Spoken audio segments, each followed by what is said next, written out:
Hi Philippines, greetings from Brazil. My name is Daniella and I am the CIVICUS-AGNA coordinator. AGNA stands for Affinity Group of National Associations. We are a network with over 90 members, and these are national associations and regional platforms.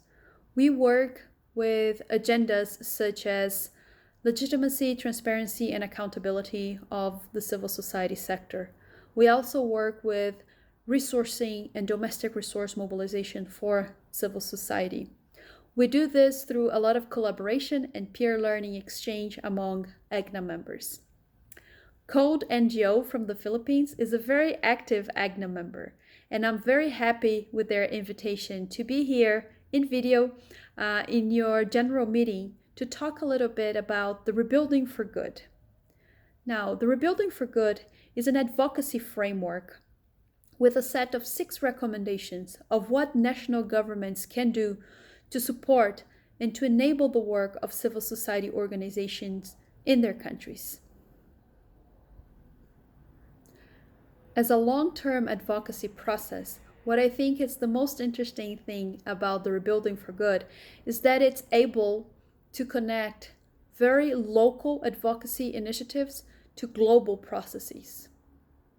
And this is because local civil society organizations are in the best position to identify what their governments need to do to support their role as agents of transformation in their countries. Because you're able to identify those needs, you're also in the best position to communicate this to your national governments. So I would like you to invite you to join the Rebuilding for Good initiative. And you might be asking, but what is it that I can do to contribute to this process? Well, I have 2 suggestions for you today. First of all, you can organize consultations with the stakeholders you usually work with. And this might also include other civil society organizations in your country or in your region.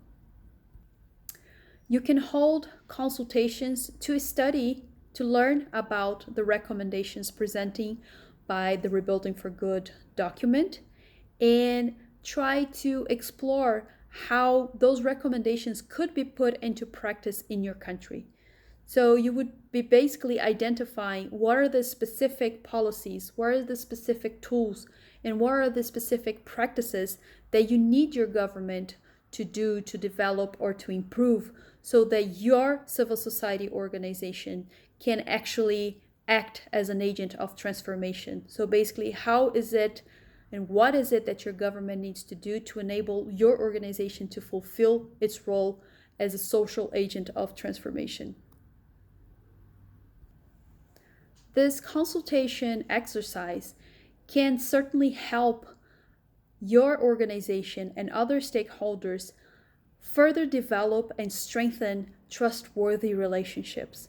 It can also help you create a shared vision about an advocacy agenda that would benefit all civil societies organizations in your country. Once you and your stakeholders are able to list the needs of what you need your government to do to support your work, you can go into a second type of consultation or exercise, which would be to map government officials that could be contacted, that you could potentially meet to share the Rebuilding for Good recommendations and specific policies, practices, and tools that you need them to put in place so you can fulfill your role as civil society organizations.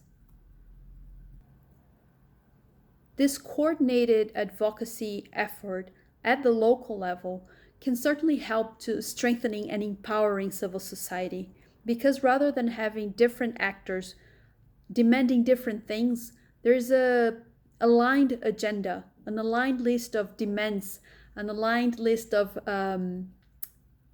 practices, exercises, policies, tools that governments can quickly identify, and they will also understand and have a better picture of who the stakeholders from civil society who are demanding this and trying to work this agenda with governments. Now you might be asking, how does this local advocacy process would move into an international process? Well, first of all, it's very helpful at the international level to understand what are the universal needs of civil society organizations. In other words, what are the tools, the practices, and the policies that all civil societies in all countries in the world need to be able to fulfill their role as contributors of the development of better societies?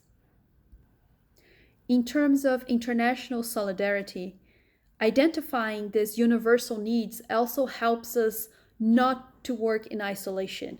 So we're dealing with very restrictive spaces for civic action.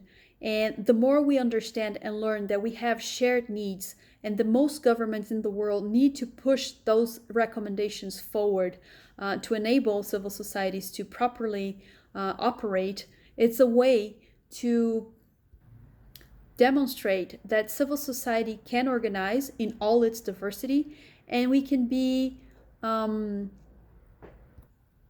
very much aware of our common needs and express solidarity, not only at the local level by you working with your stakeholders and your fellow civil society organizations, but also at the international level. One final thing I think you as a local civil society organization can do is to document all this process. This is very important for accountability purposes. The more transparent we are on how we work and why is it that we do what we do as civil society, the easier it becomes to create positive narratives about what are we, what is it that we do, and how do we do our work. In terms of accountability and transparency, all civil society gains not only at a local level, but also at an international level. And this helps governments move more confidently to support civil society. So these are just some suggestions of what you as a local civil society organization in the Philippines can do to join the Rebuilding for Good initiative. I am available with Code NGO to meet and discuss this further, so we can help you figure out how to hold those consultations, how to map government officials, and also how to document all this process for the benefit of you as an agent of social transformation, but also so we can support civil society organizations in other countries. So thank you for your time, and I'm available for any questions and to co-create these processes with you. On behalf of CIVICUS-AGNA, thank you.